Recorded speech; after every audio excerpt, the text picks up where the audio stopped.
All right, we are live. Hello, everybody.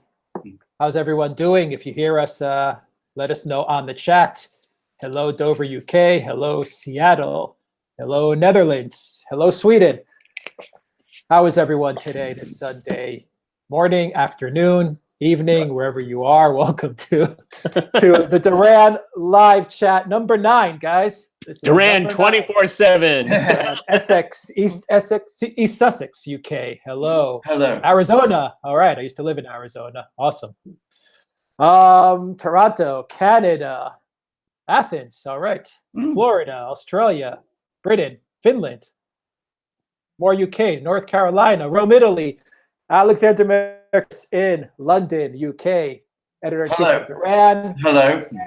Of course, Peter Lavelle, Devarty's Crosstalk in Moscow, Pennsylvania. Guys, thank you for joining us. Czech, Laredo, Texas. Alexander, let's start it off with, take a guess.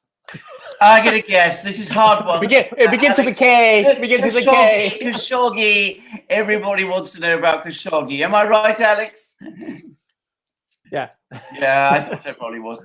Where are we with Khashoggi? Well, after weeks of denials, the Saudis have admitted that he's dead. I think we all assume that he was. It seems like he was probably killed at the in the consulate, just as the Turks always said. The official story coming out of Riyadh is that he was killed in a fight. Originally, it was suggested it was a fist fight. Now it seems that he was choked. Some suggestions that it happened whilst he was being interrogated. The official view is it wasn't authorized by anybody important being, of course, Crown Prince Mohammed bin Salman, whom we shall refer to in this program as MBS, because that's an easier way to refer to him.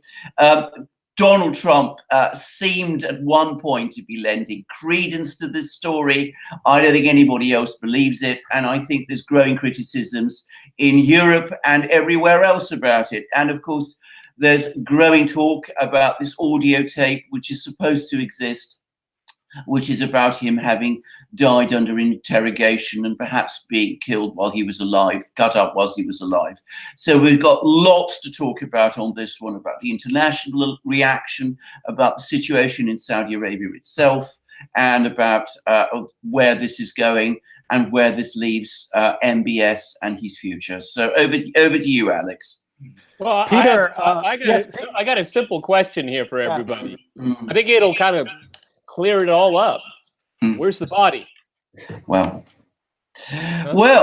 indeed. I mean, there's some suggestions that it's the bits of it are in the Turkish consul's residence, which is a separate place apparently from the consulate. The Saudis have allowed the Turks to search the consulate building, but not the actual residence. Well, who knows? We'll see.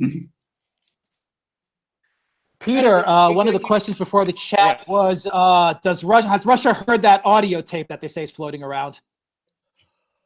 I haven't heard anything about it, but at the same time, I wouldn't be surprised. That's what intelligence agencies are supposed to do. All right.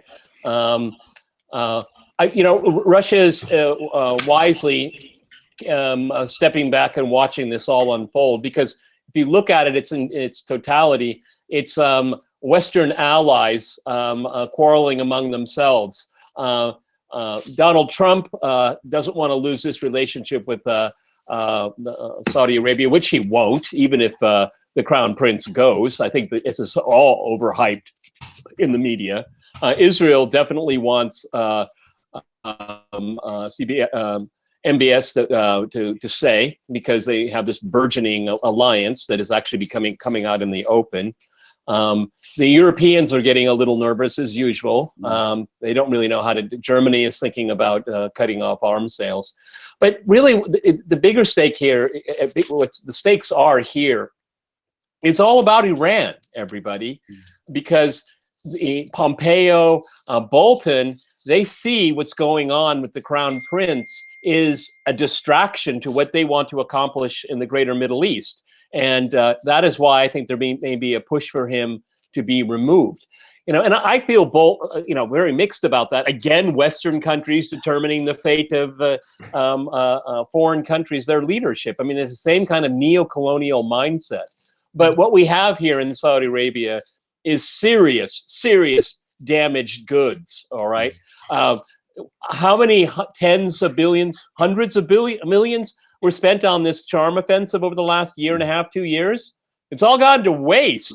And a lot of people in Saudi Arabia have already fed up with him. Now this comes about after a whole string of foreign policy fiascos. I mean, truly an unbelievable dimension of woes this guy has created. And then, of course, internally, the internal shakedown of members of his own family, extortion, bribery, all kinds of things here.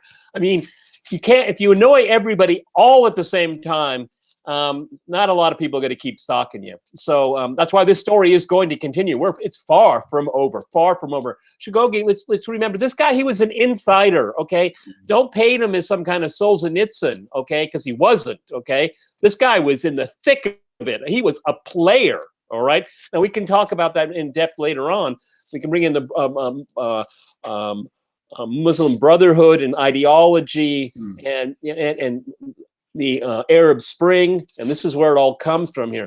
Essentially, Khashoggi disagreed with the direction of the current leadership, wanting to more go to the side of the Muslim Brotherhood because of the one man, one vote once, okay? That's exactly what those people are. One vote, one man, once, and then it's over. So let's not even call Khashoggi any kind of Democrat. He wasn't. I mean, this is deep in Muslim world politics, okay? It's so easy to paint it in different colors for a Western audience, okay? I'm not, he didn't deserve to die, but there's no good guys in any of this. Can I just add one thing, actually? Because, Peter, I agree with every point that you've made, but I can give clarity on one, which is going back to the question, have the Russians heard the audio tape? At the Valdai conference, Putin said quite simply that they haven't. He said they haven't seen any of the evidence, they haven't been shown any of the evidence, and they don't want to apparently see any of the evidence because it's not their business. But of course, they might have done, the Turks may have shown it to him, but officially it's been denied. Well, before we go on, Erdogan is the one that's having the most fun in this right now. I have audio tapes. Turkish media has heard some of them. I might release them. I might not. Erdogan is in his element. He's in the bazaar, and what he's doing, he's pushing his neo-Ottomanism right now. The Sunni form of it within the Ottoman context here. I mean, he's having a whale of a time mending fences in the same time. A guy that got everybody annoyed. And now this American pastor, whatever he was, released. So he's making nice with the Trump administration. He's turning the screws on the Saudis, turning the screws on the Kuwaitis. He's having a great time right now. Erdogan is a player in all of this, and he knows it, and he's going to milk it for all it's worth. I absolutely agree. He's playing the Saudis like a virtuoso plays a violin. I mean, he's doing it brilliantly, and let's give it to him. I mean, he's playing this great. Because look at what he did. He controls the narrative. Okay, he said Khashoggi never left. Okay, but not saying how. And then everyone said, well, he disappeared. And, then he was killed. But then Trump says, well, it could have been, these thugs, rogue elements and all that. And then the Turks again injected themselves to keep control of the narrative. This is what it's all about here. The Saudis are, they have deuces in their hands, okay? Erdogan is playing the top cards right now. And Donald Trump is being played too. Yeah. Alexander, we had a question before we started the live from Stephen Cunningham. He wants to know about a little bit more about the Khashoggi incident, and he asks, is this good news for Iran and Assad, or will the U.S., Israel, Saudi axis eventually coalesce and get back on track? What do you think, Alexander? I think it is actually good news for Assad, because, of course, what it does is it embarrasses Saudi Arabia, which has been the main bankroller of many of the opposition groups that have been fighting. I call them opposition groups. I should call them jihadi terrorist groups, because let's be quite clear, that is what they are. So anything that creates problems for Saudi Arabia actually, I think, at the end of the day, probably works well for Assad. My own personal view is that Turkey and Erdogan understand perfectly well that the whole Syrian war is finished and that there isn't any chance of reversing or achieving any of the original objectives that they were aiming for. And I think that this has helped him further distance him from that coalition that he had initially with the Saudis. And I think you're also seeing that Turkey's relations with Iran have actually become very close. So I think on balance, it helps Assad. Oh, yeah, and the Iranians are a big winner in all of this, too. Yeah, absolutely. I mean, anything that weakens MBS, anything that causes internal weakness or dissension in Saudi Arabia works for the Iranians extremely well. All right, guys, send your super chats. It really helps out a lot. A lot of videos are getting demonetized. So your help is really important. Also buy a t-shirt at the Duran shop, and please donate to PayPal or Patreon. Peter, let's switch gears from Khashoggi a little bit. I know we'll get back to it, but get into the big news about the INF Treaty. A lot of people about it. Explain what happened and give us some context. Well, the INF Treaty was signed in 1987 with Reagan and Gorbachev. You have to remember the Warsaw Pact was still in existence. NATO's line was held at West Germany. I can't believe I'm saying West Germany. It's been so long now. The German Federal Republic. And basically, it outlawed a certain class of missiles that could fire between 500 and 1,500 kilometers. And it was a real move in the right direction for arms control. This is on the back of the Anti-Ballistic Missile Treaty, the original SALT agreements and the START agreements. It was really part of the menu of non-proliferation and arms control. Now the United States is walking away from all of it. Now the INF Treaty, the reason why I gave the history of it is that obviously the Warsaw Pact is gone. NATO has moved dramatically closer to Russia's border, actually on its border, if you look at the Baltic republics. And the U.S. has been whining that Russia is not keeping its end of the deal. The Russians want a fuller explanation of why the Americans think that is the case, because you have to remember the French and the British are not part of this. Okay, certainly China. And I mean, when that was signed in 1987, nobody knew what was going on in China then. And so now Trump wants to get rid of it. I don't have a problem with getting rid of something, but I think you need to replace it. And I think, and this is going to create the desire on both parties to design and deploy small nuclear warheads, okay? Not the big ones, not the ICBMs, but these will be more mobile and thus more dangerous. So this is a category of weaponry we need to take a look at. But unilaterally just walking away from it, I mean, this is again what I don't like from the Trump administration. Just, we don't like this deal and we walk away. It should be, look, we think this needs to be tweaked. We need to sit down and work on it. If the current agreement doesn't work for both of us, then let's think about replacing it with something else. Maybe adding some more players to it, adding China, for example, the other nuclear powers, Britain and France. Why not? But just saying we don't, I mean, we all know where this came from. It came from Bolton. I mean, he doesn't want to have any kind of multilateralism at all. He only wants the U.S. to act without any encumberment on the world stage, which of course creates chaos. Everyone's going to want to defend themselves, and the Russians are going to have to react. I'm very disappointed, but I'm not particularly surprised. Alexander, you want to chime in on this really important story? It's a huge story. It's a huge story. And can I just say two things about it? First of all, I mean, we have had certain central arms control agreements. The 1972 Anti-Ballistic Missile Treaty, which was negotiated and agreed at the suggestion of the United States, with the Soviet Union at that time initially reluctant to agree. And it was agreed in 1972. The US unilaterally scrapped it in 2002. We're now seeing exactly the same thing happen with the INF Treaty. Negotiated at the suggestion, the initial suggestion came from the Reagan administration. They originally proposed the zero option, as it was called, which eventually led to the INF Treaty. The Russians again resisted it, and then eventually they came round to it. Again, the United States unilaterally scraps it. What has happened with the scrapping of the ABM Treaty? The Russians have been provoked into developing a whole range of hypersonic missiles, which has put the United States in a worse strategic position than the one it was in before the treaty was scrapped.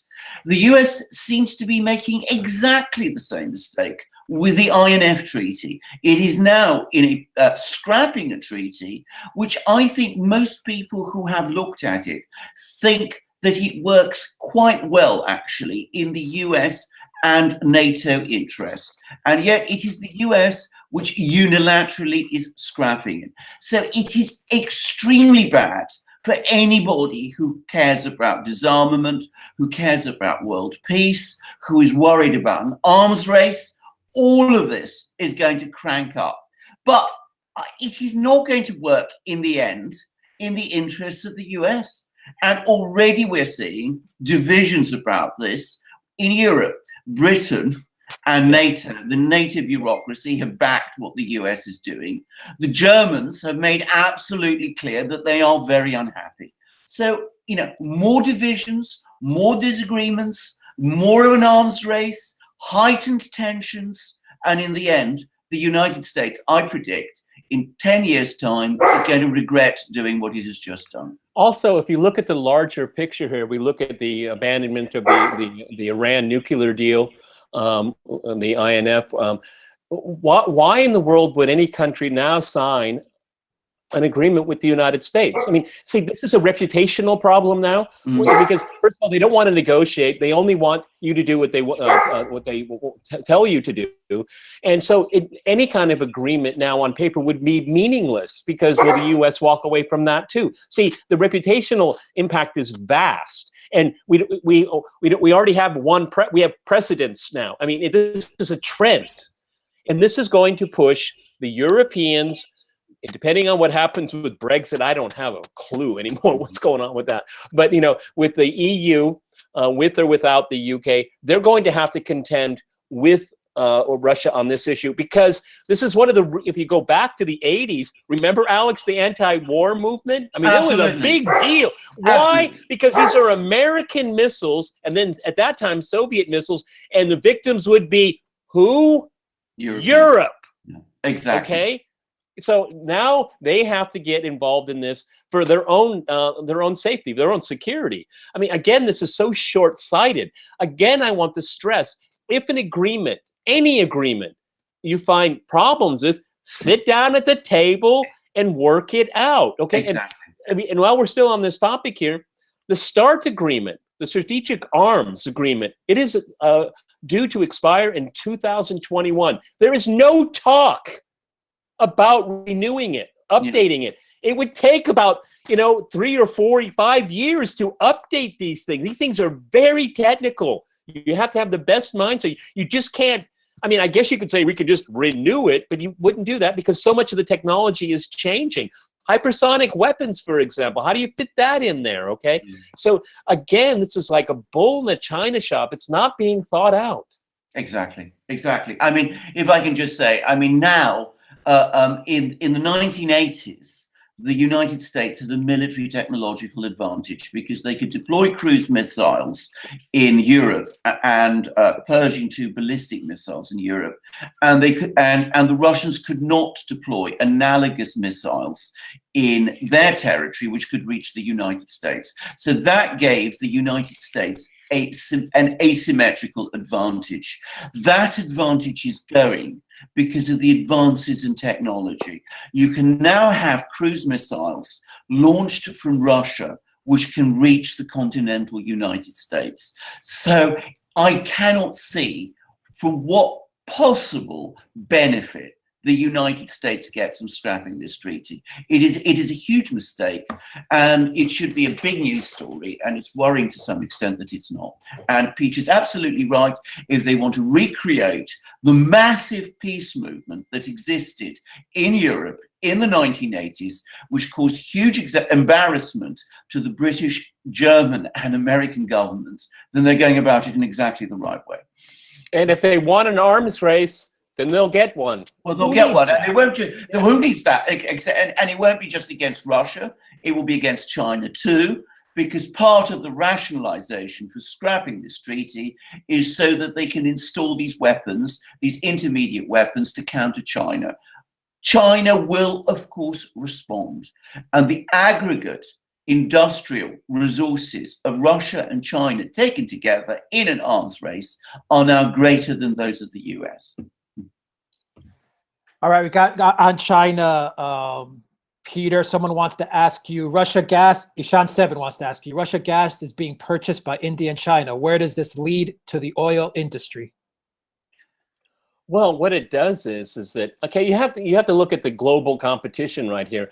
The United States is essentially self-sufficient in energy, and it's very proud of that, okay, and through a variety of means, particularly fracking and things like that. So the U.S. really wants us to now that it doesn't have to worry about its energy security on the home front, let's put it that way. It wants to use energy as a weapon around the world, and Russian gas is something that John Bolton, he wakes up in the middle of the night sweating because the Russians are getting their gas to the market.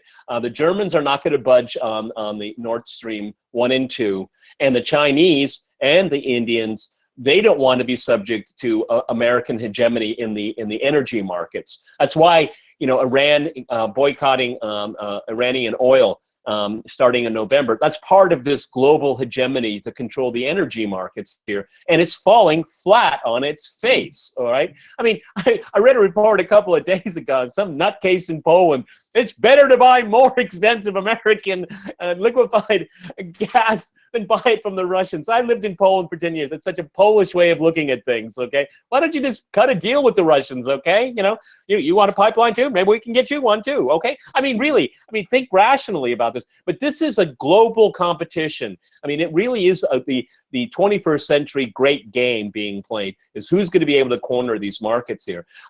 Iran isn't going to, China isn't going to listen to the Americans when it comes to Iran. It's like that's like a gnat on the back of a fly on their back. Okay, it's just stupid, silly.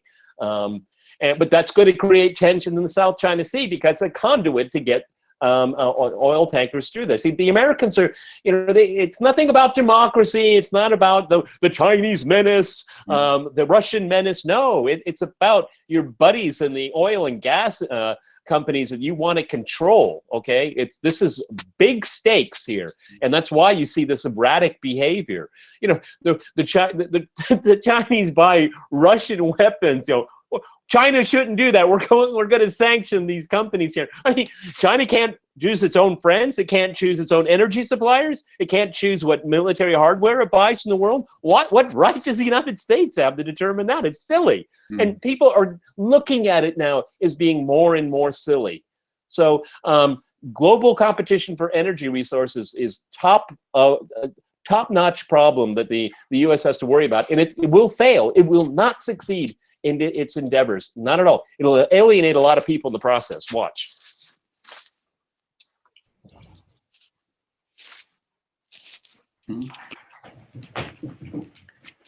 Well, that was a real door stopper, huh? Let me add my own comment to this. I mean, if you reel back to 2010, the Russians were exporting their gas and their oil to Europe mainly. I mean, they weren't doing it to any significant extent to China, because the Chinese market in those days wasn't really something they were interested in very much. In transit. Exactly. Now, the Chinese were exporting their manufactured goods to the United States.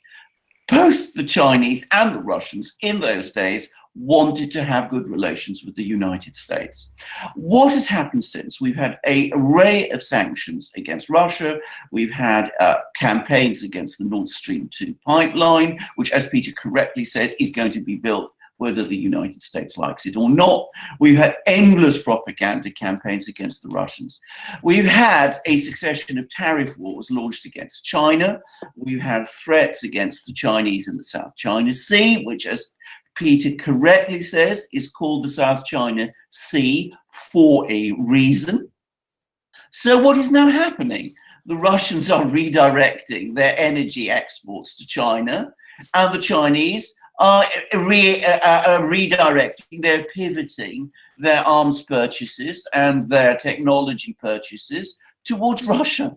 And these two countries, which, let me repeat again, in aggregate, their economic resources are greater than those of the United States, are now being pushed together. And they want to be together because, of course, economically now that the pipelines are being built, now that the trade links are being constructed, it is in their greater interests that they should be together. But the fact that they are now together is the product, to a great extent, of US policy. Now, if we reduce this now to energy supplies and look at the commercial aspect, China is switching to gas. It's running down its coal industry, which is inefficient and carbon producing. It's switching to gas. The United States is now being frozen out of the Chinese gas market. It is logical and obvious for the Chinese to buy their gas from Russia. That is where they're going to make most of their get most of their gas imports, most of their energy imports, and it's going to work well for them. So it makes total economic sense for both countries. It makes total geostrategic sense for both countries.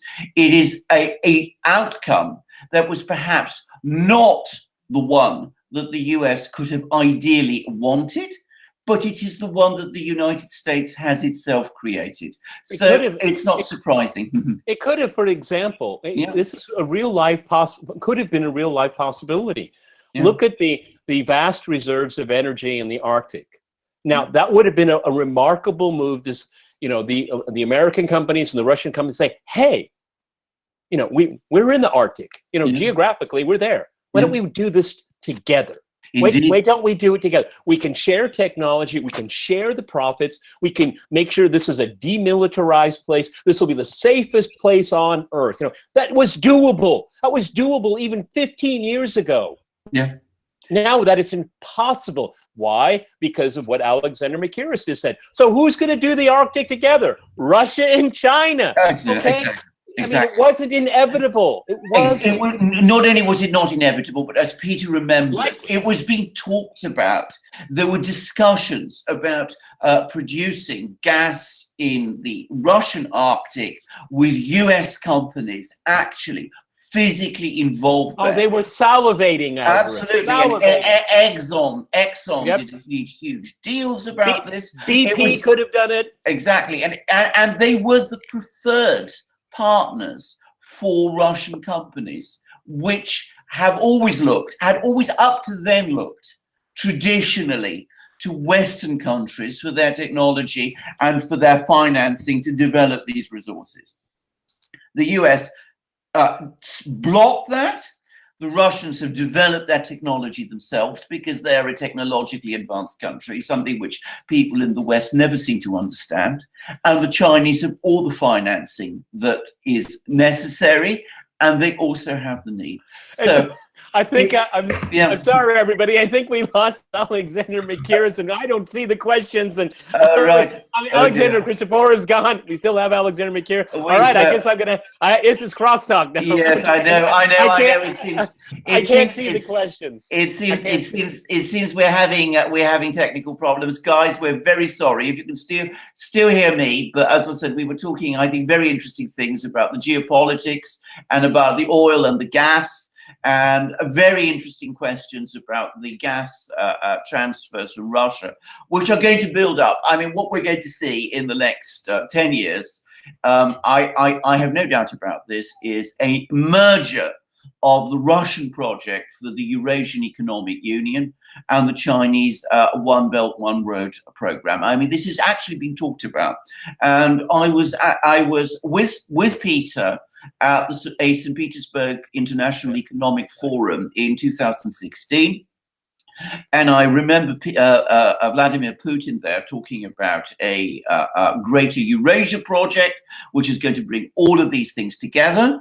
And I can remember the previous time that I'd been to the St. Petersburg International Economic Forum, also with Peter, at his invitation, I might add. I can remember the Chinese vice president there talking in exactly that way. That happened, by the way, that earlier time happened in the direct aftermath of the Ukrainian crisis. Well, you're taking the words right out of my mouth, because if you look at the look at WikiLeaks, that was one of the primary reasons why Secretary Hillary Clinton was so much for regime change in Ukraine, is because of the customs union and the trading bloc that Russia was spearheading with China. And that was to pull the Ukrainians out and pull them into the Western orbit, which the Ukrainians haven't benefited much from. Not at all. Not at all. Not at all. And it was the other thing that, as I said, I think we both encounter, Peter, is this denialism that there still is in the West about this. I'm constantly reading people like McFaul, this very strange ambassador that the US once sent to Moscow, saying, you know, that Russia and China are these two hostile countries, that they don't really get on, that Russia's interest is to align with the US against the common enemy, which is China, and there's this evil man, Putin, who's preventing this happy situation from happening. And of course, this is nonsense at so many levels. The interesting thing is that if we look at these three countries, Russia, China, and the United States, what countries ideologically driven and which two are not? I think it's simple to answer that question here. See, this is kind of liberal hegemony. And it's messianic. I mean, you must agree with us because we're right and you're wrong. We're more virtuous. You're not, because you disagree with us. The Chinese and the Russians would never think that way. They just like, huh? Because you have to see that Russia and China, they are very modern powers. And you'll understand what I mean by modern in a second. The United States and its allies, and we can throw in primarily most of NATO, they are postmodernists. See, they don't think postmodernists, they don't think in terms of borders. They don't even believe in genders, okay? They don't believe in differences in lines. And the Russians and the Chinese do. Do the Russians and Chinese, do they protect their sovereignty even from each other? You bet they do. You bet, okay? Because they know what it means to be a victim of this liberal ideology and its different iterations over the last 200 years. The Chinese, particularly, the humiliation that they suffered at the hands of Westerners, and I have to admit Russians too, during the carve-up of China. And they're painfully aware of this liberal hegemony. It doesn't want to embrace them. It wants to break them down and to literally break them up into parts, okay? Yes. And then to colonize them with their ideology. And the Russians and the Chinese and a lot of other people in the world say that's not what they believe in, okay? Fundamentally, liberals don't understand the role of culture and nationalism. Nationalism is not a dirty word, folks, okay? It can be, and it has been used as one, but people do believe in their own nation. First, it's your family. Then it's your local community, and then it goes to the nation. And there's nothing that is out there that's really stopping it except for liberal hegemony. Alex, Christoforou, are you with us again? Yeah, I lost you guys. My connection just totally crashed. No, you went out and had a beer. That's what you did. Anyway, we had a great discussion. We missed out India, Peter. There was a question. The questioner asked us about India, but of course India falls exactly into the point Peter made about a non-ideological country, and they too are now gradually edging towards doing these deals with the Russians and of course with the Iranians to start importing gas, because they don't feel that they have any real role in these quarrels. So why should they? Why shouldn't they act in their own interest? What did they get out of it? Okay. Exactly. Again, this is realist thinking. Okay. What do I get out of this relationship? Why should I go to bat for Washington? Yeah. because I'll end up with nothing, okay? Or I'll alienate someone, a neighbor, even a neighbor. Exactly. Okay, so anyway, let's get back to the questions. Indeed. All right, we got some super chats. I'm trying to get to all of them. £5 from Afterglow. How will Israel and the West react to the deployment of the S-300 and maybe S-400 air defense systems in Syria?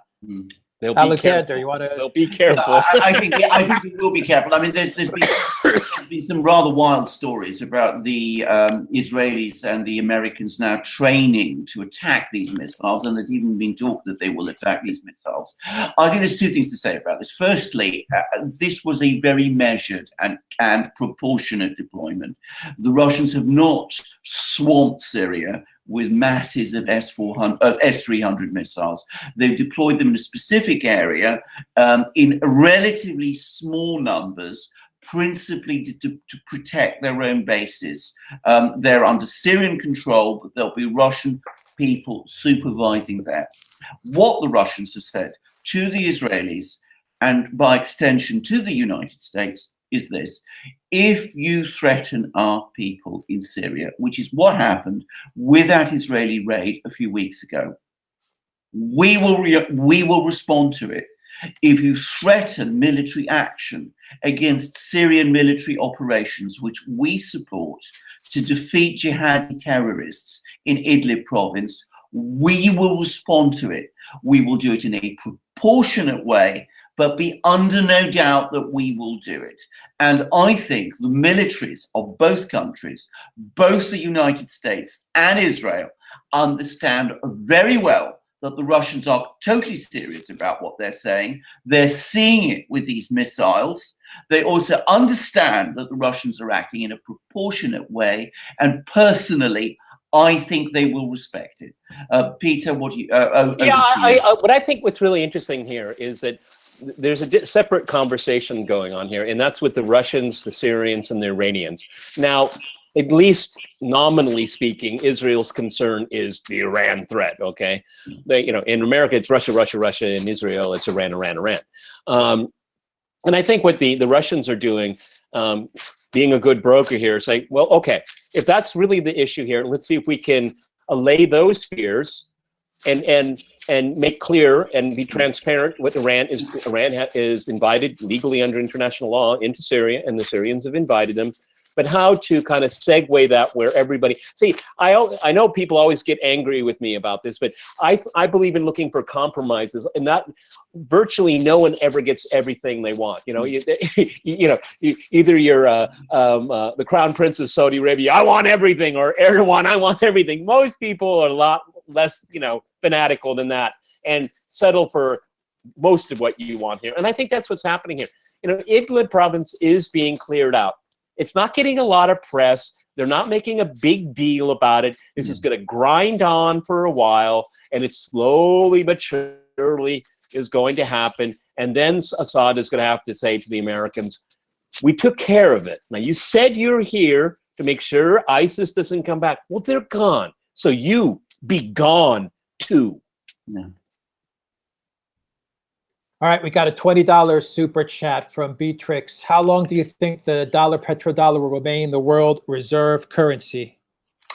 Very good question. Difficult to say, to put a date on this. Now, if you'd asked me this question just a few years ago, I'd have said then, and in fact I did say then, that I didn't foresee any challenge to the petrodollar position, because it seemed such a convenient currency and it was the status quo, and people are reluctant to change the status quo. The United States has been working overtime since then to prove me wrong and to show to people why it is in their interests to move away from the petrodollar. They're now quarreling with everybody. They're quarreling with the Russians, who are a major petroleum exporter, as we've just been discussing. They've quarreled with Iran. They've now got themselves into a total mess with Saudi Arabia. The Germans as well. I mean, they're quarreling with absolutely, and they're imposing sanctions. They're imposing tariffs. They're using the dollar position to do all sorts of extraordinary things. I recently learned, for example, that they actually blocked they use their positions through the dollar to actually block a purchase by a German businessman of Cuban cigars. I mean, crazy things, absolutely crazy things. Now, when this thing goes on like that, I mean, people start to say to themselves, well, this cannot go on for much longer. And what we're seeing is central banks around the world, those that are not aligned with the West, even I suspect some of those which are, such as the German central bank, the Bundesbank, are either buying up gold, or they're repatriating the gold they have. And I suspect that we're going to be looking at a transition period within a couple of years. I say a couple of years, perhaps 5 years, even perhaps less time, when we're going to see transfers being done through gold-backed currencies until a full transition to a post-dollar order appears. And I mean, wider than what Peter wants to say, but that's no. I think it'll take longer than that, but I think there's a growing trend here. I mean, the pound sterling after the Second World War. I mean, the UK was broke, but the pound sterling still meant something, and it took a matter of decades. I mean, it still means something now, but I mean, it isn't the global fiat, the currency. The US is abusing its currency so badly. Yes. And because it's not, I mean, you don't have to, you don't, in the future, right now, moving on, we don't have to worry about the Pentagon. We got to worry about the U.S. Treasury, okay? They're the ones that are calling the shots. Now, these alternative SWIFT clearing systems, this is what's fascinating, what's going on right now. And once, I think Alexander Mercouris is right. I think people are going to play in both worlds, or multiple, Bitcoin, other currencies. I think there's going to be a much more mixed bag out there because nobody wants to get caught into one, okay? And the weaponization of the dollar, it only devalues the dollar because you remember convenience. Alexander Mercouris is absolutely right. It was a convenient currency to use. Now, when it becomes inconvenient, heck, this is about money, folks. This is not about, your favorite flavor of beer, okay? This is important stuff, okay? And people are going to say, well, I mean, in dealing with this sector, these commodities with these countries, we'll use the other currency. We won't use dollars. And that trend will only start picking up pace, okay? And the more the U.S. needs to renegotiate trade deals. I'm all for that, okay? But it has to be done much more on without all the threatening language and all that. I know that's all about the theatrics, and that's the way Trump's, he's made. But, this is the lifeblood of the global economy, and it needs to be done in a much more judicious way, okay, instead of trying to score points in Iowa, which that's what it's all about. That's what the bluster's about, okay? So the dollar is just the U.S. is destroying its own currency, slowly but surely. If it's not reliable and you can't trade in dollars, when you know it, and it won't be reliable, you won't trade in dollars, folks. You'll trade some way, in another way, and with another currency. All right, guys, there were some super chats that I can't access that were sent in the beginning. I apologize. I apologize if I couldn't get to those. But thank you for the super chats. But I'm getting all the super chats now, and we got another one. 5 Canadian. Shout out to the next boxing club and judo club. We got a $10 one. Alexander, please discuss the hypocrisy of the U.S. and Israel, both having nukes and both non-signatories to the NPT, and the vilification of Iran, which is a signatory to the NPT. Well, indeed, and not only a signatory to the NPT, but has abided by it completely. It has abided by the Joint Comprehensive Plan of Action. It has repeatedly said that it has no plans to develop nuclear weapons. And the IAEA is on their side too. Absolutely, and as is the European Union and most of the European countries. And of course, we have every September, we have Prime Minister Netanyahu of Israel coming to the United Nations General Assembly and waving various pictures and photographs and installations. Show and tell. Exactly. And predicting every year for the last 20 years or 30 years or whatever it was, that Iran is just 5 years away from a nuclear bomb, which then never materializes. I would add also that the United States' own intelligence agencies repeatedly say that there is no Iranian nuclear weapons program underway. So, I mean, the questioner has actually answered his own question, because how else can you define this but as extreme hypocrisy? The United States has nuclear weapons. We've just seen that it's pulling out of a nuclear weapons treaty, a very important one with the Russians. It did so a few years ago with the ABM treaty. Now it's done it with the INF treaty. Israel, as everybody knows, has nuclear weapons. It has never announced them. It is not part of the non-proliferation treaty. It doesn't allow any independent inspections of its nuclear facilities. It attacks Syria. It attacks Lebanon. It carries out bombing raids as far as Sudan.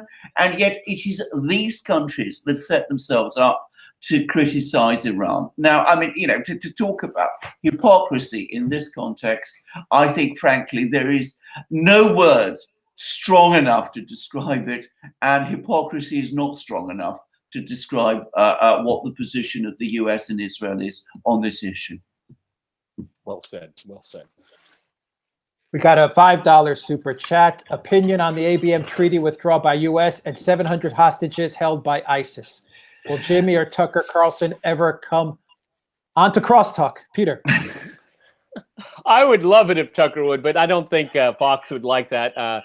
Usually television hosts don't go on each other's programs unless you're working at the same network. I would actually like to interview him, and maybe I'll give it a try, because he has his new book out, Ship of Fools, and maybe because I know he's been doing some podcasts with people. I've been watching it on YouTube, selling his book.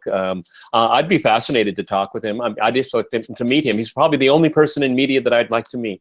So maybe pass on the word. If you know Tucker, tell him I said that. I tell Richard Goldstein that all the time. Everyone hates Richard. I like Richard. He's a good friend of mine, even though I disagree with him. But 700 hostages. Yeah, that was Putin and Valdai.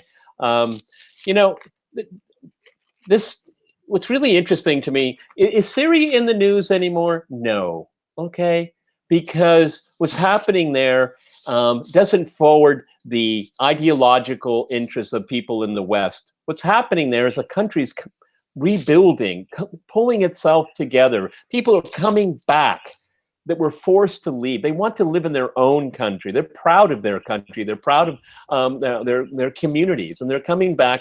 I'm so happy to see those pictures from Aleppo, after ISIS and their, just god-awful behavior. And now people are putting their shops together, and they're getting their communities together. All the while, the U.S. is intimidating the entire world not to help Syria rebuild. We will punish and sanction people that want for Syrians to want to build their country again. I mean, it's just awful. Okay, it's the same kind of this deceitful behavior that the U.S. has towards Saudi Arabia's behavior in Yemen. It's just I always say if the people of the UK knew, the people of America knew what their governments were doing in their name, they would be aghast. But you have to come to podcasts like this to find out about it. Mm-hmm.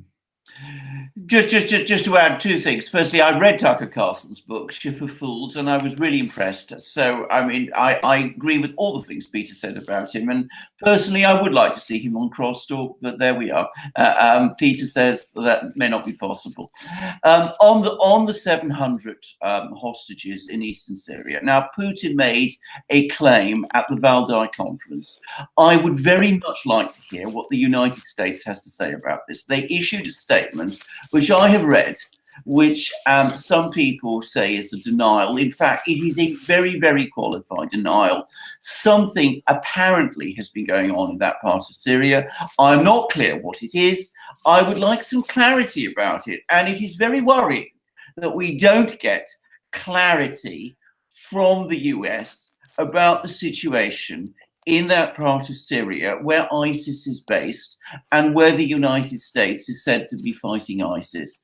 Yeah, well, you know, the U.S. has up to 2,000 troops there. What are they doing? If those hostages are really there, what are they doing? What are they doing about them? You know, what are they? You know, 3 miles away from their holding area in Syria is ISIS, but they're not being attacked by the United States. Why? Why aren't they liberating these hostages? You know, I thought this was supposed to be the most trained and weaponized modern military in the world. Why don't they do something instead of just sitting there and turning a blind eye to this scourge, this black flag that they want to have over? I'm emotional about this because if you're going to do something, be there, do something good.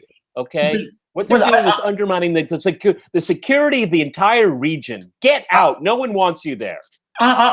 Peter, you're absolutely right to be emotional. I mean, ISIS is a monstrosity. It should not exist now.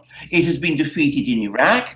It has been defeated in Syria. It has been defeated everywhere. It is an absolute disgrace that ISIS is still in existence in eastern Syria. And Russia and Iran don't get the credit they deserve. No, well, they certainly don't. Alexander Christoforou, I think you might have seen it. Did you see that article in the American Conservative? I was astounded. Give Iran credit. I mean, I blew me away. Okay. You know, I guess I know who's next on the censorship list. Okay, the American Conservative folks, damn good article, damn good, on a very frequent, regular basis. I agree. We'll put that link in the description, Peter. We'll put that link for that article in the description. We have Alexander. Can you talk a little bit about how Russia will or may reciprocate for the biodefense incident in Georgia? Well, first of all, I think that the Russians are going to be keeping a very, very careful eye on what is going on in Georgia. Now, when you talk about reciprocate, I don't think the Russians are going to start going and producing chemical or biological weapons of this nature themselves, because they're useless. They're useless. Exactly, they're incredibly dangerous weapons, and they are absolutely counterproductive to those who use them. I mean, attempts to use these weapons have been repeatedly unsuccessful. They are almost designed to go wrong, if one has to say. But what I think the Russians are going to be doing is I think they're going to be keeping a very careful watch on the situation in Georgia, which it may interest people to know is becoming a little, shall we say, less stable or more interesting. Saakashvili, the former president of Georgia, who fought a war against the Russians back in 2008. He's now talking about going back. The US obviously is there. The US military is there. So I think that the Russians will be tightening their military position around Georgia. They will be talking to the neighboring countries, which are also threatened by this thing, because frankly, nobody wants these kind of laboratories operating in Georgia. And of course, there are countries like Azerbaijan, which has up to now had reasonably good relations with Georgia, Iran, which has also had reasonably good relations with Georgia, and of course Turkey. Now, all of these countries are going to be looking at this very warily. They're going to be very concerned.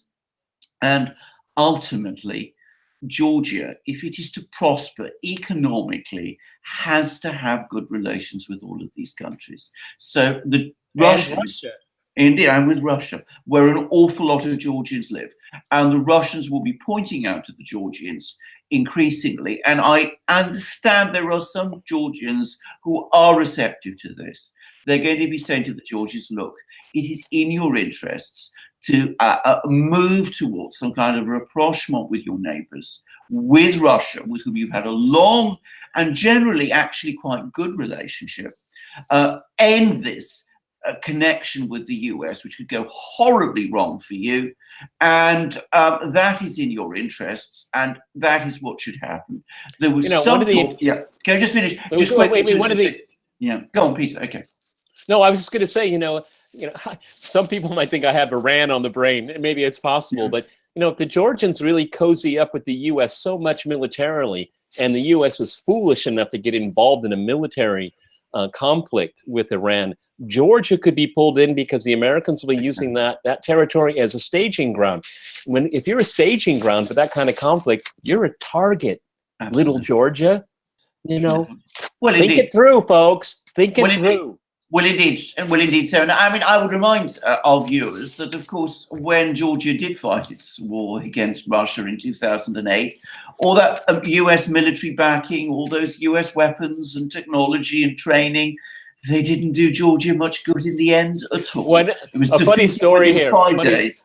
Yes, a retired CIA counterintelligence officer told me once. He said that the NSA, it was the NSA's worst 5 days because $1 billion of surveillance equipment, American equipment in Georgia was destroyed. It went black for the NSA. I mean, it was their biggest single loss, apparently, in their history of the agency. The Russians knew where everything was. Boom, it's gone. It's gone. There was some talk a few weeks ago, about 10 days ago, that there was some work going ahead towards a summit between the Georgian and Russian presidents. It didn't happen, and the negotiations, if such they were proved abortive. But somebody clearly floated a balloon, a kite on that. It's inevitable. It's inevitable. Sooner or later, it's going to, because it's in their national interest. It's in their national interest. Exactly.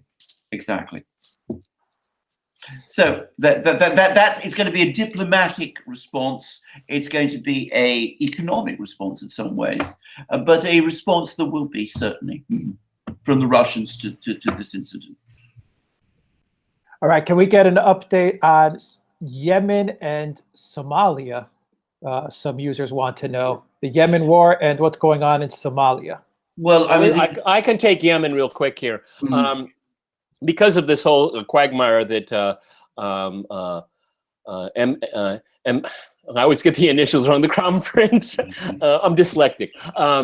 Because of all of this is going on, Rand Paul in the U.S. Senate is pushing legislation, which is getting a hearing about cutting off American military aid to Saudi Arabia over Yemen, and to finally get this war wound down. I mean, the Saudis have it's been a catastrophe for the Yemenis people, but it's been the Saudi government has shown itself to be just completely inept. So I think that this might be a breathing room for Yemen here, because because the spotlight is on Saudi Arabia, which is very rare, folks. It's very rare. You've heard more about Saudi Arabia in the last 2 weeks than you probably have in the last 20 years. Okay, and the Saudis don't like it because they pay hundreds of millions of dollars to people to speak for them, to put lipstick on a pig, as it were. And now the spotlight is on Saudi Arabia. This is the last thing they wanted to have happen, other than their propaganda films and their Davos in the desert. Yeah, I mean, on Somalia, I mean, one would like to believe that things are actually starting to stabilize there. I mean, there's been some kind of a negotiation. There was a peaceful transition of power from one president to another, which is not something we've seen very much of in that part of the world. The problems in Somalia are enormous. Again, it was a US intervention. I'm sure a lot of people have seen Black Hawk Down, which went horribly wrong. And I mean, that incident, I should say, led to a catastrophic collapse in Somalia itself, and a prolonged civil war, and exactly, a failed state and a jihadi insurgency. But as I said, in recent weeks, things seem to have been just a little better there. But I'm afraid one has to be concerned, and already there is talk that there are doubts about the new team which is supposed to be taking over, and a lot of the problems in Somalia have not apparently been solved and are not being addressed.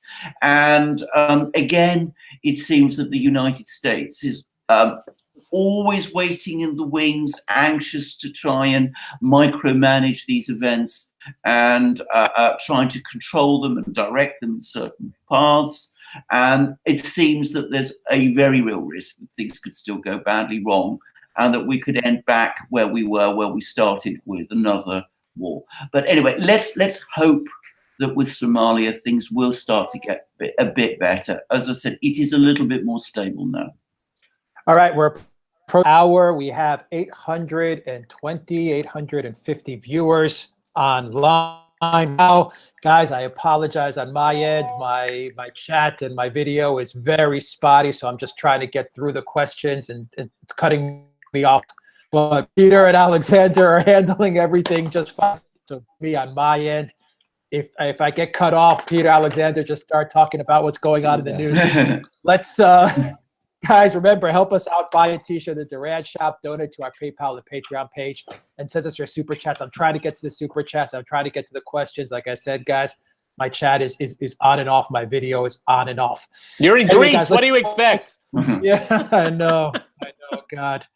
I love Greece, but man, the internet needs some work. Let's switch gears real quick. Are some people that I'm seeing who have asked a little bit about the midterm elections, which are about 16 days, so 2 weeks away. Yeah. Peter, what are your thoughts? Alexander, what are your thoughts? This is my fast approaching. And I know there's some news. There's some news on Mueller, on the investigations. The FBI made some revelations. Give us the whole story, guys. Okay, well, there's so much to chew on there. Yeah. Let me give you my thought on this, on the midterms. I think the closer we get to it, and on the back of the Kavanaugh fiasco, I think the most important element will be the hidden Trumper, like it was in 2016. The polls missed it. People lied to the polls, because all the pollsters are liberals, right?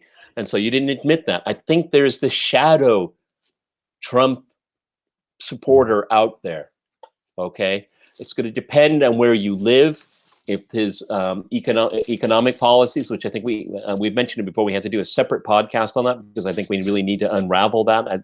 The macro numbers aren't everything, but I think that, and this is my whole modus operandi, is that it's culture that matters, and I think this is resonating with a good deal of the public. Seeing these mobs and riots and these know-nothing commentators on cable. I mean, if you're stupid, you have a chance to be on television. If you're really stupid, like Don Lemon or Joe Scarborough, you can get your own show. Okay. This is what people are fed up with, okay? They're fed up with it. Even Democrats, liberals have told me that the media is putting our base off big time, okay? So I still think the Democrats will probably pull it off, and it won't be a red wave. But I could be wrong, okay? Because and now we'll segue to the Mueller thing. Yeah, I think he's winding it up. I think they've made it known that they're winding it up. I don't think it's going to come out before the midterms. There's no guarantee that we'll ever see what the Mueller report says, because it his boss is Rod Rosenstein, and it's a report to him. It's not a report to the president, not to Congress, not to the American people. And I think that all of this, what we've seen for 17 months, is the cover-up of the state, if it's illegal activity, and it's just embarrassing activity. And I think Mueller has come across all of that. But if the Democrats win, all those committee gavels change hands. And lo and behold, they'll be investigating Donald Trump. Peter Strzok, you're off the hook. Lisa Page, you're off the hook. James Comey, you're off the hook. And all the rest of those clowns, okay? Fusion GPS, Gene Simpson, you're off the hook, all right? Because all of this will go away, and they'll refocus, and that will be a tragedy, because we had a glimmer of vision of what was going on in the deep state. That will close down immediately. Do you think CNN and MSNBC wants to know more about that? No, they don't, okay? They want to know about Trump's real estate deals from the 70s, okay? Or some floozy he met in the 80s, okay? Which I could care less about either, to be honest with you. Yeah, I mean, Peter's closer to this than I am, but because he's had a background of being, living in America and being in the US, a background in the US. What I get to say about this is this: the Democrats, for me, have made all the same mistakes in this campaign that they made in 2016. They've learned absolutely nothing. They're not arguing, they're not fighting this election on the things that the American people care about, or indeed any people anywhere in the world care about. They're fighting them on all the usual bag of tricks that they tried back in 2016, and which failed. They're trying it on the identity politics thing, the culture thing. I've seen opinion polls which show that most Americans are utterly turned off all that kind of politics, and yet that is what the Democrats are sticking to. They set themselves up for absurd humiliations like Elizabeth Warren did. Warren! I have to say, that was so ridiculous, even in Britain. Well, I know exactly. I mean, she let herself. Alexander Mercouris has more Indian blood in you than she does. Quite possibly. But I mean, that was so nonsensical. I mean, it was so foolish. You know what's really funny about this? You know, this is what Trump does to people. He makes people do the stupidest things. I mean, really stupid things. Okay, exactly. He gets under their skin and they get rattled. Exactly. They get rattled, and they keep doing it over and over again. And in the meantime, you have a strong economy in the US. I mean, I personally question how sustainable that is, but I mean, you know, that does affect the way people vote. So Donald Trump is able to point to that. And at the same time, I mean, there were all these expectations a few months ago that Mueller was going to ride to the rescue of the Democrats. He was going to prove all sorts of things against Donald Trump. And in the end, if you look at the things about Donald Trump, Mueller has failed to lay a finger on him. Always because, as Peter and Alex and I have always said, this whole collusion narrative was nonsense. I mean, you didn't need 2 years of investigations to find out that it was nonsense. It was nonsense. Because Peter Strzok said 2 years ago, "There's no there." That should have been the end of the story. That should have been exactly. I mean, and so I mean, he hasn't come up with anything. There was talk a couple of weeks ago, back in the summer, that he was going to produce a report at the end of August saying that Donald Trump had obstructed justice. I never took the whole obstruction of justice thing at all seriously. And in the event, he hasn't. So here we are. And I think all these predictions of this great red wave are now beginning to look extremely ropey. I mean, I frankly don't believe they're going to happen anymore. It's a very narrow Republican majority in the House.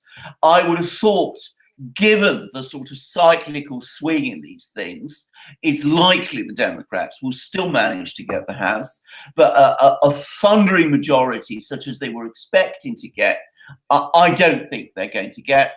And they've only got themselves to blame for it, because as I said, they run exactly the wrong sort of campaign. The interesting upside to all of this, my prediction, this is a long-term one. Yeah. But if the Democrats do get a majority, a slim majority, they will use it for all it's worth, and they will continue their jihad against Donald Trump. And you know what that's going to do? That will get Donald Trump reelected. Exactly. You heard it here first. You heard it here first. Exactly. All right. There's a lot of I'm starting to get some chats in, and there is a lot of talk on two subjects: Brexit, the UK. There's some shouts out to Tommy Robinson I see here as well. And we'll tackle that one first, and then we're going to move over to Ukraine. And there's some people talking about Faith Goldie, and Faith Goldie was with Rebel Media and her religion. That's not we're not going to get into that, but we are going to talk about the schism in the Orthodox Church and what that may lead to geopolitically. So let's tackle Brexit. Those are both for Alexander Mercouris. I want to learn. I'm going to keep my mouth shut. Alexander, what's going on with Brexit and Theresa May? And any update on Tommy Robinson? People are talking about Tommy Robinson. Well, let's talk about Tommy Robinson. I mean, he has been quite active, and of course, he has now had something that's worked directly to his political strengths, which is that we've had this extraordinary conviction in this massive child abuse scandal that there is in Rochdale. This is a group of, I think, They're mainly Pakistani immigrant people who were grooming young girls to use them basically as sex slaves or objects. And there was multiple failures by local authorities to deal with this thing. And it's now been obviously the story that Tommy Robinson was sort of convicted for, because he filmed outside the court where these people were being prosecuted. Now they've been convicted. His conviction has been quashed. So he's in his element talking about this. Having said that, I do want to stress, I don't think Tommy Robinson himself is a big personality in Britain. I think we can exaggerate the importance of him. He does touch people's nerves on some of these things. But, you know, on an issue like the Rochdale child abuse matter, I mean, it works for him, partly because British feminists and other people don't talk about it for all the cultural reasons that Peter says. But Tommy Robinson is not a major political figure in Britain. And though he gets a certain amount of publicity, I don't think we should treat him as a big personality. The case against him was a horrible case on free speech and censorship grounds, but he won that. And now, as I said, he's there. He's got some publicity, but I don't think we should spend more time on him than he deserves. I'm afraid Brexit is turning into a total, complete disaster. Can someone pass the popcorn, please? Well, you know, Peter, so many people are saying this in Britain now. Now, who is to blame? First of all, Theresa May, the Conservative Party, the British government, the British establishment are to blame. I mean, parts of the British establishment were straightforwardly planning to sabotage this from the start. And, you know, one has to accept that, and we all knew it, and we all knew that was going to happen. The only reason why they are now within a measurable distance of success is because the people in government who were supposed to be pursuing Brexit have messed up so completely. Theresa May and her government, which included supposed Brexiters like Boris Johnson and David Davis, took what should have been a very straightforward negotiation to arrange the terms for Britain to leave the European Union in a straightforward way. And they made it so unbelievably complicated that the European Union and the anti-Brexit people in Britain are now picking it apart. As I am speaking at this moment in time, for the upteenth time, I'm reading in the Times, the London Times, that Theresa May has 72 hours supposedly to put the act together. Like Peter, I'm getting so bored and fed up by this story. There seems to be no end to this. It is a never-ending nightmare. What I think is probably going to happen is, despite all the talk about second referendums and all the rest, we will probably, in the end, crash out in March without a deal. I think that is the realistic option. No, that is probably what most people actually want. Yeah, well, Brussels is going to say, you know, we're not going to let you leave. We're going to kick you out. We're going to kick you out. Good Exactly. riddance. But, you know, yeah. But the transitional arrangements which needed to be made to make it easier for businesses to adjust to the new reality, they're not going to be achieved, and they were going to have a couple of months and perhaps even longer than that of quite a lot of economic turbulence, which could have been avoided in consequence. Yep. That is what I think is going to happen. I am not saying it is a prediction, because in this mess, any prediction is impossible. As I just said, we don't know what's going to happen within the next 72 hours. Theresa may be gone, more likely she will stay, but anything she says in the morning is going to be contradicted by the afternoon. And that is what happens all the time now. Peter, the only prediction. Oh, no, I'm not going to weigh in on because you know so much more about it than I do. But it seems to me that the only thing that is inevitable is this whole mess will be left with Theresa May. It will be her legacy. Okay, absolutely. What a dreadful legacy to have. Okay, what a dreadful the most incompetent, the no charisma. Where's the beef? Okay, where's the results? Okay, got zip every way around. Okay, but she is for me, right? Well, for me, she's just emblematic of the EU aristocracy. Okay, that's what that L is. Okay, and exactly. An aristocracy that needs to be overthrown and kicked out. Exactly, okay. Exactly right.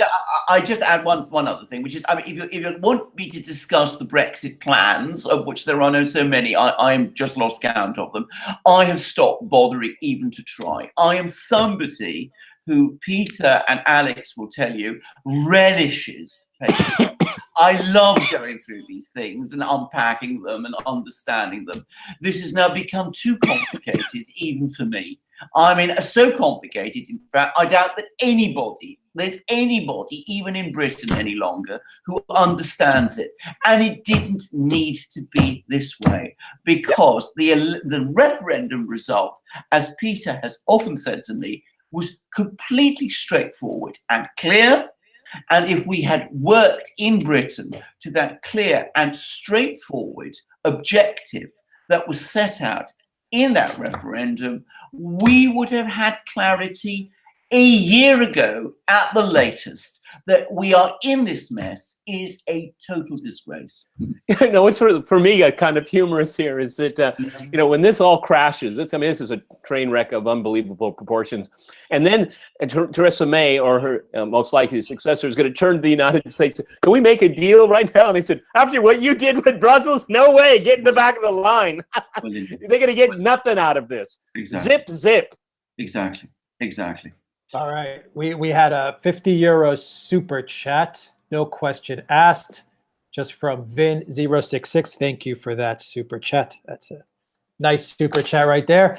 And Alexander, I'll push back a little from what I'm reading on the chats now on Tommy Robinson a little bit. I know you said let's not get into it too much, but I'll have two questions for you for what I'm seeing from our viewers. Do you think you're underestimating Tommy Robinson? Maybe he does have the ear of the people, of the basic British person. Yeah. And where is Boris? Right. Wherever he is, stay there. Right. First of all, I think Tommy Robinson definitely does connect with many British people at many levels, but he is not somebody with a strong political base behind him. If I have to say, who is the undisputed champion of the kind of people who might be drawn to some extent to Tommy Robinson, well, it is Nigel Farage. I mean, of the two, there is absolutely no competition between them. Tommy Robinson is too right for many people in Britain. I mean, he sometimes flirts with outright racism. I have to say that because it's true. And I mean, some of the things he says are I mean, I find them disturbing, and a lot of people who might be drawn to some of the things he says are disturbing. I'm not denying at all that he does have some traction, but you cannot compare him to Nigel Farage, who is an infinitely more influential figure in Britain today than Tommy Robinson is or will ever be. On the subject of Boris Johnson, I mean, really, he is an absolute clown. He is actually somebody who people used to tell me, and I used to think was actually quite, intelligent and clever. I'm seeing less and less sign of this. If he was ever a clever man, he's played the clown for so long that he's lost any idea of how not to be a clown. And I'm afraid his credibility within the Conservative Party, where he made a really big pitch over the last couple of months and said some things about Brexit, which I find myself actually agreeing with. But because his reputation is now so bad, people said, well, we hear what Boris says. We don't want him as our leader. We don't want him as our prime minister. And I'm afraid that's exactly how I feel. The only thing that makes Boris Johnson look good is Theresa May. Well, indeed. Okay? well, indeed. But the talk now, by the way, just for your interest, is that the new interim leader is going to be somebody called David Davis. If Peter and Alex have never heard of David Davis, it doesn't. I've heard of him. You've heard of it. I mean, he's a very a colourless, not by any means a bad person, but I mean, colourless, uncharismatic. Completely tried to be conservative leader some years ago. Lost like British food. Exactly. Like well, indeed, very much like British. Lost to David Cameron. I mean, I have to say, if he is going to become prime minister and leader, I mean, it will just perpetuate this mess in a different way. He's a rather more sympathetic person than Theresa May, and perhaps a rather braver one. But frankly, I mean, the people should be talking about him as an option. Shows what an utter desert politically. Okay, Alexander Mercouris, if you want to do a write-in candidate, I'll take the job. Okay, but only for the transition period. Okay, to get through this mess here, I got a TV show to run. Okay. Right. Okay. All right. We got 2 super chats. The 50-euro super chat is a question, which is right down your alley, Peter, about the U.S. But before we get to that, there is a £10 super chat on Brexit. So let's wrap up the Brexit, and then we'll get to the question for Peter on the U.S. Yeah, the super chat one. So Alex, the first super chat that's is your £10 from Neil Gardner. I think Neil, you sent the super chat earlier, and that's a chat that I lost. I can't access that, but you sent another one. And it's could Brexit be a ruse to destabilize the former United Kingdom, drumming up support for Scottish independence? The whole debacle reveals the complete hypocrisy and incompetence of our politicians. Alexander, you want to get to that real quick before we shift gears to the super chat about the U.S.? It's entirely possible that it could create a crisis within our union, and I don't think that was intended on the part of the British government. There may be some people within the EU who want it. There may be some people in Scotland. In fact, there definitely are some people in Scotland who want it. The only reason we have got to this mess is because of the total failure of leadership by the government in London, and we mustn't lose focus on them. That's what I'm going to say about this. Well, the interesting thing is that you could get this fractionalism growing because of the frustration of the London government. If they can't look after the interests of the whole country, then how in the world can they look after the Welsh and the Scots and the Irish? Okay, I mean, I really think that's a possibility right there. I do worry about the growth of tribalism. Okay, everybody likes to worry about that on the left, but it happens on the right, and people can use and abuse the nationalism card, which has been a plague on the West for well over 100 years. Yeah. So it's not impossible. The whole process of what Alexander Mercouris has been talking about can make it a possibility. Yes. All right, Peter, are you with me? Can you hear me, Peter? Yep, I'm right here. Yep, I'm here. Yeah. All right, great. Will the U.S. eventually break apart? That's a super chat question from Vin066. Yeah, there is a possibility of that. A serious one too. I lived for quite a few years in California, the worst time of my life. Oh yeah, and it's gotten a lot worse there. I mean, you really have, we've been talking on these podcasts, every time we talk about the cultural war in the United States. That cultural war is very real, and it's materializing. The state of California not only could break away from the United States, it could break up into 3 different states and maybe even leave the US as well. I mean, it's a very big state. It's extremely diverse, and you can drive for less than an hour and you can go from a first world country to a third world country, all in the same state, all within an hour. It's really extraordinary. California has been so lax in its governance, and it is fueled on tribalism. And so you have entire communities next to each other that don't know anything about each other. They don't even speak the same language anymore. So that is a possibility. I mean, one of the things I would like to see California leave the United States, because then you would have kind of more of a balance of politics in the United States. Because when when the Democrats ever get back into full power, they will change the Constitution or do their best to change the Electoral College. And then it will be blue forever, folks. Blue. And that's one of the things that the Republicans obviously are worried about, because they want to engineer. See, Democrats don't like to have a debate. They want to upend traditions and laws that get in their way. Okay, that's why the Kavanaugh hearing really got their hair on fire, because for the last 60 years, the only way they've gotten their social change is litigated through the Supreme Court. That has been their branch of government. When it comes to like abortion, when it comes to issues related to women, all environmental issues, they all get it through the Supreme Court. It's not Congress that does it. It's the courts that does it. And we need to have a balance in the court, and when we need to have a discussion. See, the Democrats, they want to go back to what like FDR suggested. You have to remember, the Constitution never, it wanted the creation of a third government, the Supreme Court, but they never decided on the number of Supreme Court justices, and that has fluctuated up into the 20th century, and then we got to 9. Franklin Roosevelt, being a liberal, the system wouldn't work for him, so he wanted to change the system, uproot it, get rid of it, and he wanted to pack the court, and he wanted to have his New Dealers on there, and even a good part of the smart people in the Democratic Party said, don't do that, okay? And it failed. That was one of his biggest failures in the early part of his administration. And this guy could do no wrong for so many people, actually during 12 years of his presidency. But the packing of the court was something that he made a mistake on, and he was really bruised by it. But see, because of the cultural divide in the United States, California is like a different country for people in the Midwest. I grew up in the Midwest, okay? They are alien to each other, and it's only getting worse and worse. California is a medieval society.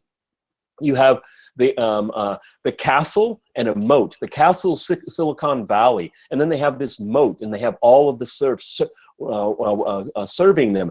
And the middle class, they're leaving. They're going to Florida. They're going to Texas. They're going to Colorado. Enough. They're quitting. The middle class is quitting California because they don't want to pay.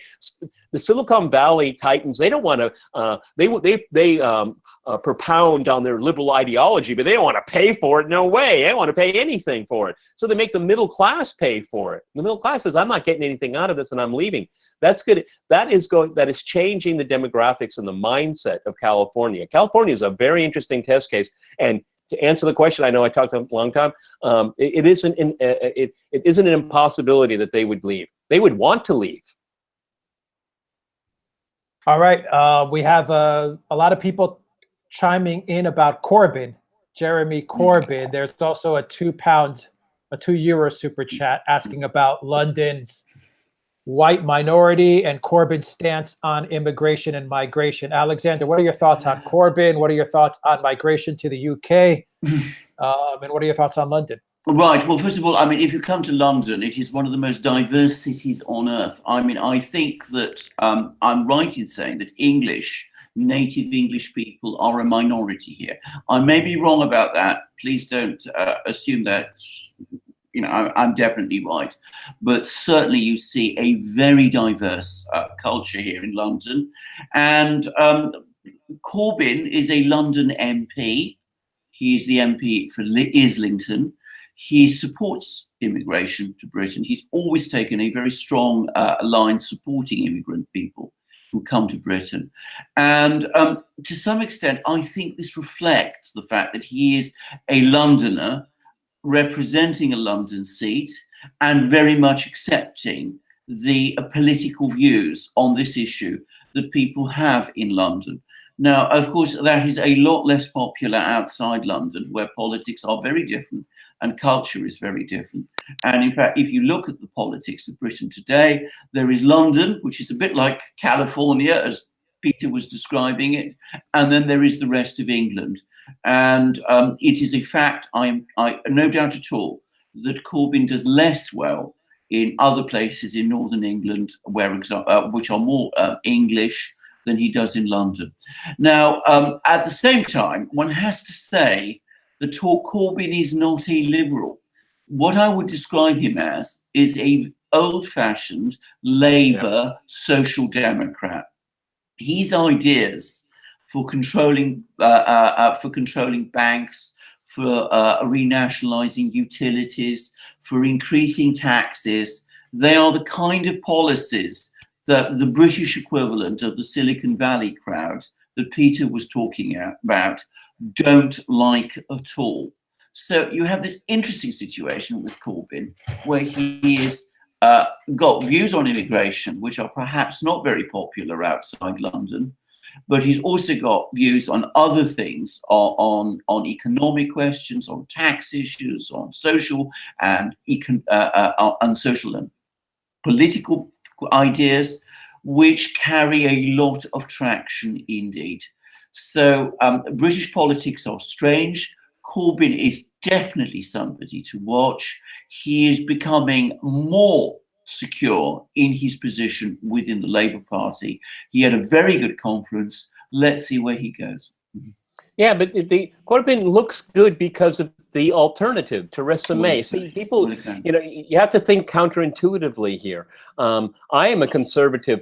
I actually like Corbyn in many ways because I think he's a policy wonk. He understands it. I mean, Elizabeth Warren was brought up, you know. I mean, she should have kept this DNA thing to herself because she's actually good on policy. I mean, you can really have a conversation with her. Corbyn's the same way. He's a policy wonk. You may not agree with him, but he's certainly open to banter and to debate and engagement. And that's something that Theresa May, I mean, she's just tone deaf. Absolutely. The common sense. Absolutely. Two things to say, and they build on your point, Peter. Firstly, I mean, he is definitely somebody with a coherent program and a sense of direction. Theresa May has no coherent program, no program at all. And, well, I mean, sense of direction, you can forget it where Theresa May is concerned. The other thing about Corbyn is that he is one of the most polite men in politics. It is very interesting if you compare his conference speech with Theresa May's conference speech. Theresa May referred to him by name on 7 occasions and was extremely abusive about him. Jeremy Corbyn mentioned Theresa May by name once and in a completely neutral way. And on one occasion in his speech, he actually said that he might be willing to support her if she came forward with a coherent Brexit plan, something which Theresa May would never say, would never hint that she would ever support him. He is a man wholly without anger, and people respond to it. People like that in him. And it's just what Peter said. You can sit down and have a conversation with him. You can invite him round and imagine having tea with him. You could never do that with some of the people. What was the high rise that burned? I guess it was a year and a half ago. Grenfell Tower, almost within sight of my house. You know, I remember when Jeremy went there and when Theresa May went there, and this is an outsider looking into that very horrific incident. But she needed to be protected by bodyguards. She was very, very stiff. She was wearing very dark clothing, and he shows up with like a jean jacket, and people came up to him and hugged him. I mean, he's charismatic. I mean, he's you know, he's not in your face, and he just for what I saw, again, an outsider looking in, is it just kind of a magnet. He was very magnetic with people. People felt secure with him, and they recognized him. They know him like they know themselves. Okay, Theresa May was just like, she came to kind of did her usual grimace look, you know, hunched back, and, you know, and then she got back into her car and ran away. She had to be there for a photo op, but Jeremy walked there. He wasn't even a car. He just walked. Yeah, you put it exactly right, Peter. And if you want to understand the difference between the two, going back to YouTube or wherever and seeing the films of these two people, Theresa May and Jeremy Corbyn at Grenfell Tower, really says everything. It explains so much about the state of politics in Britain today. All right, Peter, I want to stay a little bit with Corbyn because there's a lot of people weighing in on the debate of Corbyn, and I want to hear Alexander. Is Corbyn because in the U.S. you hear it a lot, the socialist, the dangerous socialist, dangerous socialist. Is Corbyn for the UK, is he a dangerous socialist? Peter, and then Alexandra. Then I've got some more questions for you, Peter, as well. So let's start with that one. No, I don't see him as I mean, he's a man of convictions, a lot of experience. I mean, his reputation. I mean, as much as people want to stick stuff on him, I mean, it simply isn't true. I mean, the man has integrity. I mean, unlike most politicians in the world today, we don't equate integrity and politicians being in the same place. Okay, as far as being a conservative, I look at this. What's her? Alex, help me with her name. Ocasio. Well, she's just stupid. I mean, she's just dumb. Okay. She wouldn't know socialism if it hit her in the face, okay? I mean, seriously. I mean, and that's the proud face of the American left right now. I'm sure she's a nice person. I wish her the best of luck. But Jeremy, I mean, the guy's got a resume as long as your arm, okay? You know who you're talking to. Do I agree on nationalizing all these utilities? No, I don't. Maybe some, yes. It would have to be a case-by-case thing, I mean, could he convince me that his immigration plan would be to my liking because I believe in a merit system of immigration? I think the term refugee has to be completely rethought out, okay, because obviously it's a scam for so many people. A lot of things here, a minimum wage. I mean, there are different ways of thinking about it. This universal wage, monthly wage. I've come across some ideas that are kind of interesting. I try not to say no. I try to say, well, tell me more. Yeah. And that's exactly what Jeremy does. Tell me more, I'll tell you more. I mean, the guy's civil. I mean, in our very uncivil society, after a long conversation with him, let's say on the campaign trail, I'm watching him, would I decide to vote for him? I'd have to think long and hard about it. But I mean, he's one of the politicians I have any respect for in the world right now. Not because I agree with all of his ideas, but I think he's a man of ideas. And the fact that he comes from an old working class socialist past doesn't mean jack to me, not in 2018. Okay. So I think I frustrate people on my program because I like to look at balls and strikes. Okay. Some things I'll agree with, other things I won't. Okay. And it just because I say I'm a cultural conservative doesn't mean, you could put me in a little box and know who I am. I might surprise you sometimes. And I certainly surprise some people and sometimes disappoint them. Yeah. I mean, Jeremy Corbyn is not a dangerous socialist. He is a mainstream European social democrat of a kind that was very common once upon a time and with whom US presidents of the previous generation used to work perfectly well. He has also been proved consistently right about foreign policy, which is, I think, a point to make. Yeah. He has opposed all of these wars and he's been proved consistently right about that. What I think causes a great deal of confusion is that the British political elite doesn't like him for many reasons, and he's a threat. He's a threat to them. Exactly, and they have run a most extraordinary campaign against him. They make him out to be a swivel-eyed, fanatical socialist who is friends with terrorists and who was a Soviet agent, and all sorts of crazy things. One should completely disregard all of that. I think one of the most important things to do about Jeremy Corbyn is to pay very little attention, I'm sorry to say this, to what the mainstream media in Britain has to say about him. If you actually follow him and track him carefully, you will come to realize that he is a much more moderate, middle of the road, sensible person than he is made out to be. Mm-hmm. All right, Peter, let's switch back to now. We have a $2 suit from Borchty the Mighty. He sent a lot of questions about the INF Treaty withdrawal. I advise him to take a look at the first part of the video where we did talk about that in a lot of depth. So he'll get a lot of answers about the INF Treaty from there. But the other part of the question is, who do you think, Peter, was behind, if anybody was behind the decision to move away from that treaty? I think John Bolton. I mean, John Bolton wants to have the U.S. John Bolton is in his Disneyland right now. All of his dreams, I mean, he's the Darth Vader of unilateralism. He's got his hands on the power, and he is letting it go. Look at the INF. Okay, he wants to set ultimatums. My way or the highway, and see if you blink. Well, the Russians are going to blink, and it's not going to be pretty. Look at North Korea. They're fuming. They're fuming that the Koreans are going to have rail lines connecting their countries again. Oh my God! Without the United States, Bolton is fuming.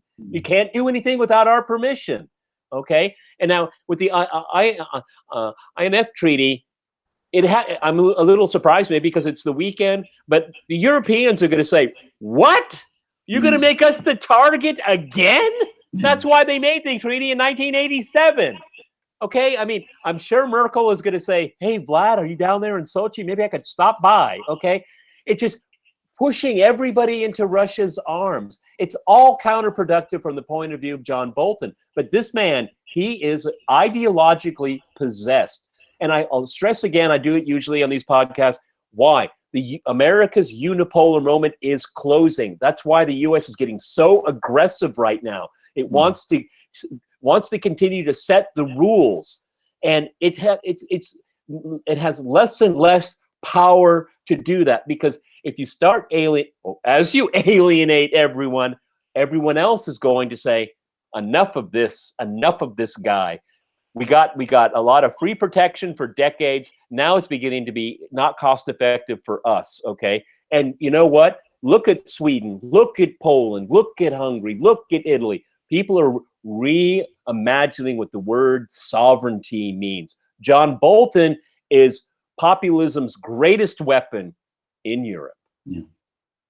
I mean, I agree. I agree with all of that. I should just quickly say, carry on.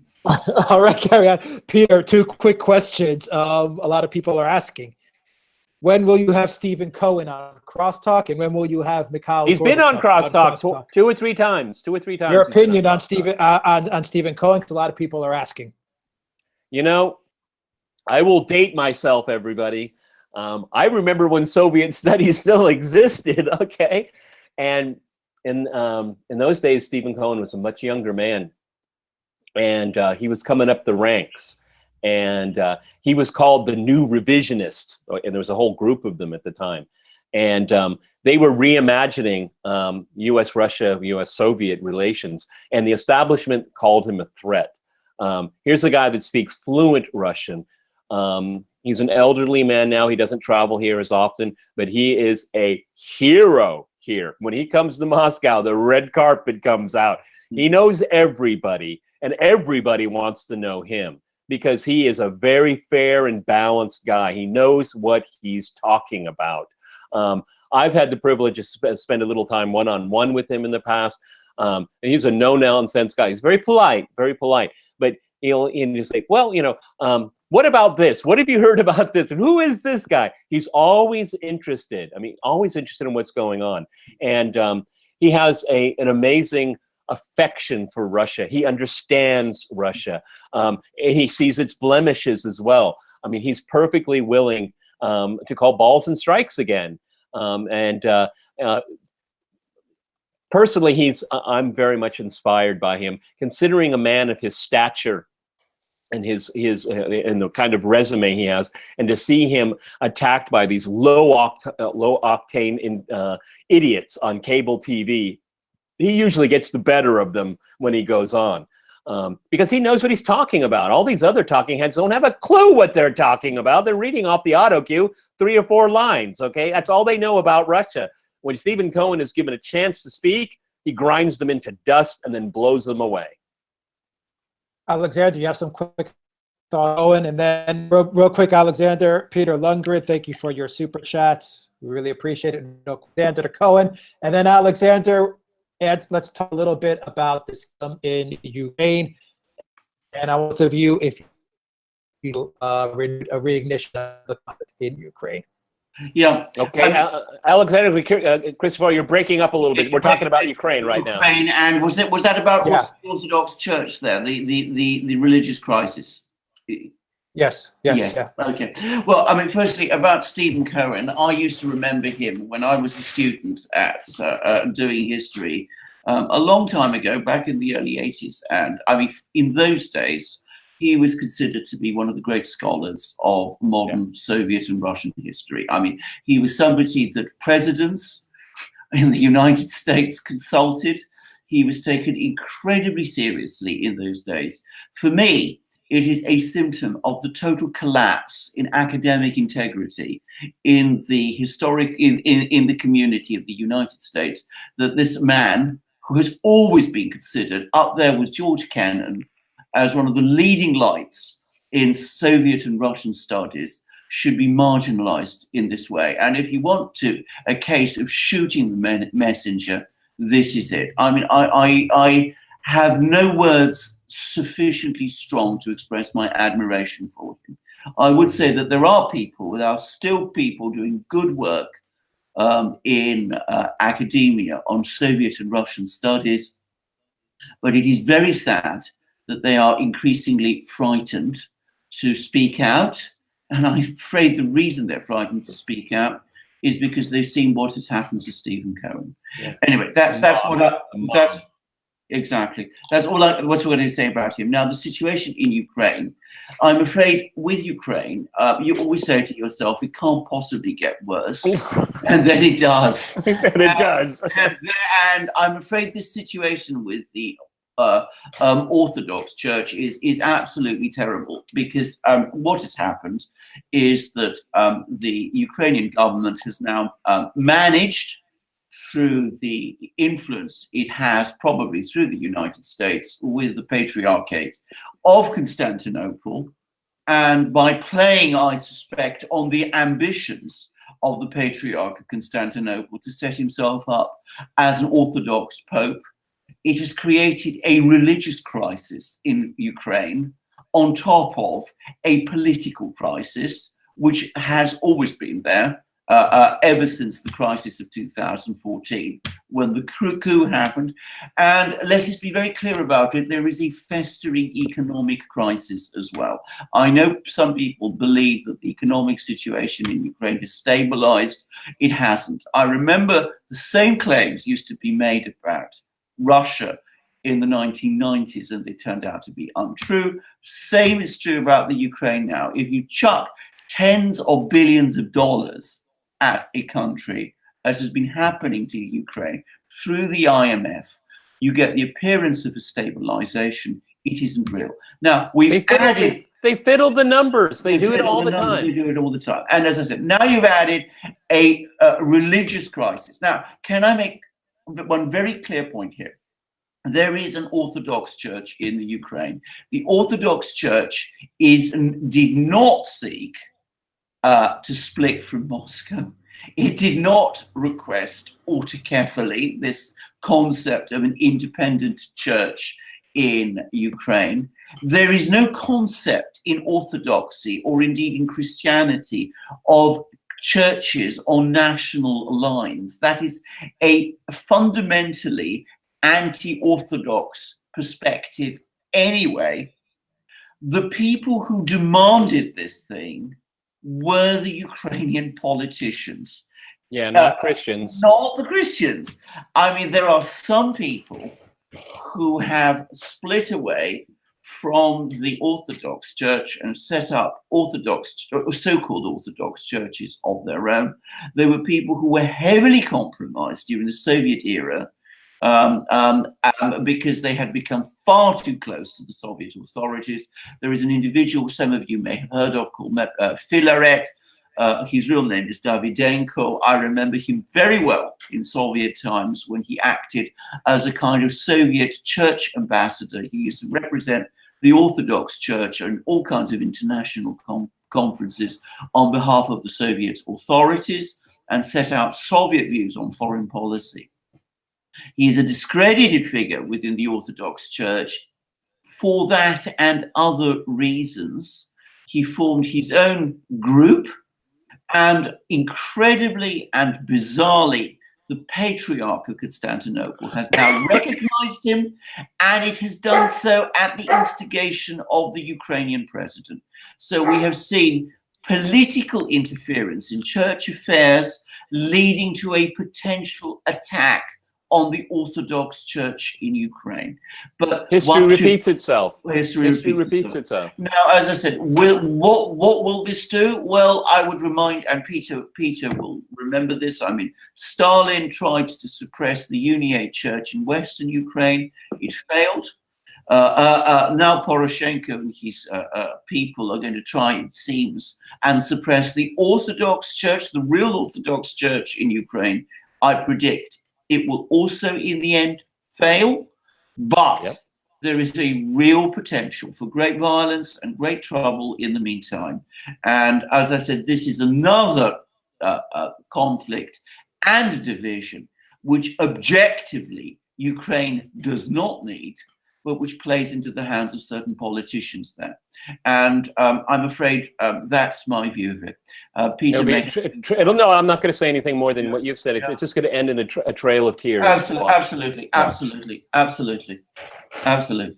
All right, we're approaching 2 hours, so we'll wrap it up in 5 minutes. We have a super chat question for Peter. What are your thoughts about the NPC, the non-playable character meme, and the hysteria of the SJWs, the social justice warriors, about it? What does it say about the view of democracy? Yeah.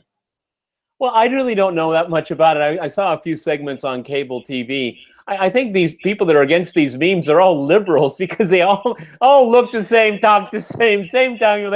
They chant. They can't make rhymes when they chant. I always found that kind of interesting.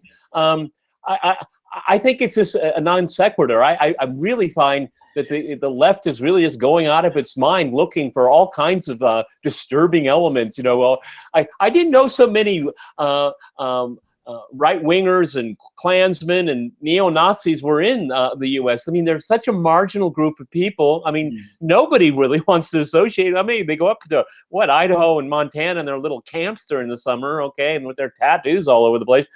There's nothing mainstream about those people, but these memes are trying to attach to the right. I mean, most conservatives just are bewildered by it. I am. I mean, I use words. Sometimes I'll send out a meme on Facebook, but I'm kind of befuddled by the whole thing. It shows that these people are so rattled. You know, that a frog. What does that frog mean? It means fascism. Oh, really? It looks like a frog to me. I'm serious. I really don't understand it. I think it's just another a psychopathic indication of these people they can't use arguments. They just use, they just lose their mind. And they want to mob you, and they want to shut you down. They don't want to discuss. That's the power these people they want to have. They want to attribute meaning to everything around them. And I say, not for me. Sorry, I will attribute meaning when I think it's appropriate, and that's when we need to push back. And we all should push back against this nonsense. All right, and as we close it out, let's close it out the next 5-10 minutes, and let's talk a little bit about Valdai. We haven't touched upon that, and I want both your thoughts to wrap it up about Putin and Valdai. And the last question I'll take here is a little bit about Valdai, and it's about the U.S. military bases, the excessive U.S. military bases in Japan, in Okinawa and Japan. And I say that because Putin did talk a lot about Russian-Japanese relations. He had a lot of questions about that, about Valdai, as well as many other things that he talked about. So, Alexander, Peter, the floor is yours to talk about Valdai. If you want to touch upon, let me touch about what I'll talk about what Valdai is, okay, for our viewers here. This is an extraordinary event that's held every year. Now it's formally been established in Sochi. Before it was in different cities. And the reason why they did it in different cities, because a lot of these people that come have some kind of knowledge of Russia, some of them very little, unfortunately. And when they first brought it to Moscow, well, everybody thought it was a free trip to Moscow, so they all went and visited their friends and didn't go to the conferences. So they started moving out into the regions and all that, making it a little bit more difficult to keep everybody together so they'd attend the festivities. And then with the Olympic Games, so beautiful in Sochi, they've stationed it there. What is the purpose of it? It's really for members, Russian academics, to meet their peers in the West. A lot of them are interested in Russia. Most of them are very neoconservative. Most of them are very anti-Russia. It's a unique event. I don't think there's anything like it in the world where the host is actually inviting critics and giving the critics as much time as they want to talk. But of course, the crowning moment, I think I've been to Valdai 4 times. I didn't go this year. I've been about 4 times. And of course, the crowning moment is when Putin sits down with the crowd and he answers any question. And what's the amazing thing is that he has no notes. It's all what comes to mind. He can push back. He shows everyone he knows his stuff. And of course, the thing I've noticed over the years is that journalists, particularly Western journalists, they're more impressed with their own questions than the answer from Putin. It happens all of the time, and it's such a routine. And I mean, I think it was last year Putin said, "You ask that question every year. I've already answered it." Okay. He does every once in a while. He shows his frustration is that you're not listening. You're only hearing yourselves. You're in your bubble. That's why we've come here. That's why we brought you here. Let's talk. It's a debate. It's a debate. It's a discussion club. I'm always amazed how many people come and go, Westerners that come and go to Valdai and leave home, and nothing. It's just nothing. It doesn't have any impact on them at all. So that's what Valdai is. Yeah. Alexander, your thoughts on Valdai and Peter's absolutely. I mean, it's a very intellectually, very and touch a little bit on Japan as well. Yeah. I mean, first, just to say, I mean, Putin is. I mean, he was an absolute top form. I mean, I thought that he was better actually than he was at the recent summit in Vladivostok, for example, where I thought he got a bit tetchy. He was absolutely in masterly control of his detail at Valdai. He covered huge amount of ground. He talked a lot about international relations and about the international situation. My overall impression, and I think this is the impression I'm getting more and more from listening to what people in Russia are saying, is that they're getting completely fed up with the United States, exhausted, that they've been saying to themselves that sooner or later the US would come to its senses. And I think the take I got from it was that they no longer really realistically believe that's going to happen. At least damage control. It's just damage control. Damage control, not anytime soon. And I got the strong impression, he said an awful lot about the nuclear arms race and nuclear weapons and defense and all those sorts of things. I got the clear impression there that he had already expecting that the US was going to pull out of the Inf Treaty. I suspect he'd been already informed about this in some form. And I think he's just accepting it. I think he understands that he's got to keep the door open to some extent, but that he doesn't really any longer expect any kind of rapprochement with the West to happen anytime soon. And I think Russia is now organizing itself and preparing itself and developing its economy and developing its industrial and military forces with that expectation. Now, turning to Japan, the major difference is between Russian relations with Western Europe and the United States, which could not be worse, Russian relations with the Far East, which are going from strength to strength. Japan is a curious problem because on the one hand, the Japanese seem to want to improve relations. On the other hand, they are balking from agreeing this peace treaty with the Russians because of this dispute of the islands. And what Putin said to them is, look, put that aside, improve relations with us, sign this peace treaty. That doesn't mean we can't deal with this question of the islands in future.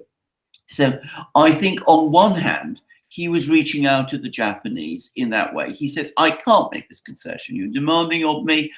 Why are you insisting on making this? Why are you making the whole of Japanese-Russian relations hostage to this issue when you yourselves repeatedly say that you want better relations with Russia, that you want to improve economic relations with Russia, that you want to some extent to do that in order to counterbalance the better relations that Russia itself is forging with China, which is Japan's rival. We'll see what the Japanese make of all of that. But to come back to this question that our viewer made about so many US bases in Japan, I'm sorry to say that whilst Japan hosts so many bases, is so tied into US policies on so many other issues, expecting Japan to do those sort of things that Putin said is going to be very difficult and is going to require a degree of confident statesmanship that so far it doesn't seem to be capable of. Even a very strong Japanese prime minister like Abe, he may be strong by Japanese standards. He doesn't seem to be strong enough to make this break with the US on this issue, to forge the relationship with Russia that he seems to understand is in Japan's interest to do. Peter. The interesting thing here is that Japan sees what's going on the horizon, and let's all keep our fingers crossed. And it's all about North Korea and South Korea. The Japanese, you got to remember the Japanese and the Koreans. I mean, that's like oil and water there. Whoa, big time. But what they see going on is they see Russia, China, North Korea, and South Korea on the same page. And they see this new dynamics going on in that region. And they don't want to be left out. And because they're not going to be part of this rapprochement. I mean, if there was a peace treaty with Russia and Japan, that could be part of a broader security arrangement for that entire region. The Japanese fear about being left out. Alexander Mercouris is right. They're on this tight wire. I mean, as they see the future, what's going on and the potential. Look, if North Korea and South Korea can, work out some kind of agreement to move forward, look at the investment possibilities there. What country is going to be left out? Yes. Japan. Yes. Okay. This is Abe has to, of course, this is a domestic issue for the Japanese. It's really hard. Any politician, any normal mediocre politician could never say, give up the islands. They need a Japanese de Gaulle. They need something of, an Adenauer, someone that has guts and vision, because it's a bigger picture out there. And that bigger picture is being painted without Japan. And they're going to be the odd guy out. They have to be amenable to the geopolitical change. And again, double cross, because, it's so, the Americans don't want peace on the Korean Peninsula without their stamp on it. And that's the tension that's going on right now. The Japanese are watching this very, very carefully. Yeah. They want to be part of this new security arrangement in the region. They can be, but they have to make peace with everybody. And they haven't yet. Yeah, I agree with everything Peter said. I absolutely agree that Japan needs a de Gaulle or an Adenauer. Unfortunately, there isn't one on the horizon. There's any Japanese people watching this program, there's one other thing I would quickly say, which is that, of course, Russians are very attracted to Japan. Japanese culture is something that is extremely attractive to many Russians. I mean, I happen to know a Russian who collects samurai swords, for example. Well, they may not be the real thing, but they collect samurai swords. Yeah.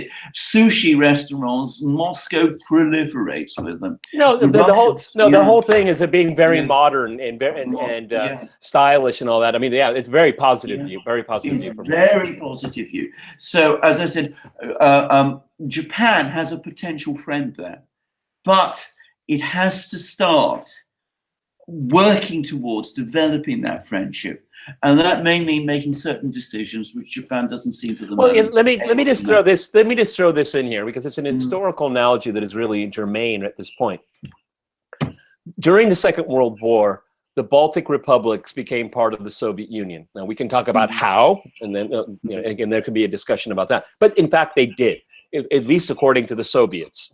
But the Americans, and I think the Europeans in general, never recognized the Baltic republics being part of the Soviet Union. So it was living as if. Yes. Okay. We're just we don't agree, but we could still work together. Okay. And so that is what we need. We need a as-if moment to resolve this situation. And because if they can develop a much better relationship, trade and cultural exchanges, and all these kind of things, that island problem will work out on its own. Okay, I'm not saying how, but it will. Okay, Exactly. because the bigger relationship will take care of that small, troublesome issue. Exactly what Putin said, and Peter's absolutely right. All right, guys, let's wrap it up there. We've got 2 hours plus. We'll end it on Courtney's super chat for $10. And she just says that she loves the show. And thank you, Courtney. We love having all you guys here. We had 800 plus people throughout the whole 2 hours, pretty much. Guys, I apologize from my end. I was having big internet. See, what did the troubles, and I IMF kept do on for getting you? disconnected, What did both on my IMF do feed. for Greece? What did IMF Yeah, do for Greece? and on my chat. So if I missed some of your chats, your super chats, I really do apologize. If you send them to me via email, via comments, we will answer them on the next live. I promise you. Alexander, Peter, you guys got any last things to say? How about telling our users to buy a shirt or to donate to our Patreon? Absolutely. Christmas is coming up. It's a good stocking stuffer. Peter, you put it beautifully, as always. But yes, give us all this. We do need. Alex, have you thought about maybe like lingerie? Lingerie might work. Okay. Yeah, maybe. Just thinking outside the box here. There you go. The Duran lingerie. I like it. That's right. Black, red, and sheer. All right. All right, guys. Thank you very much, everybody who tuned in for this super chat. Alexander Mercouris in London, Peter Lavelle in Moscow. I am in Greece. And guys, remember, please subscribe. Tell your friends. Tell your friends,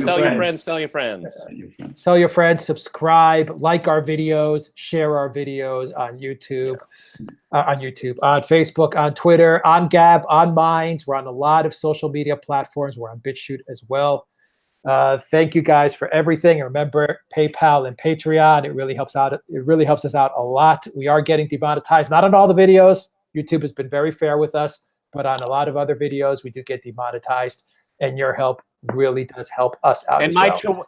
And my Chihuahua was so angry that I was talking to you guys and not playing with him that he pissed on my slippers. So you know what I got to do now. Oh boy. And on that note, we'll let Peter get to that. and Amaya, it's time to grab some food. Alexander, what are you gonna do? Oh, I'm gonna have a scotch and soda. I think that's That's what I need. But to toast our listeners for giving us such good questions. Yep. All right. Till next week. Thank you, guys. Take care. Take care.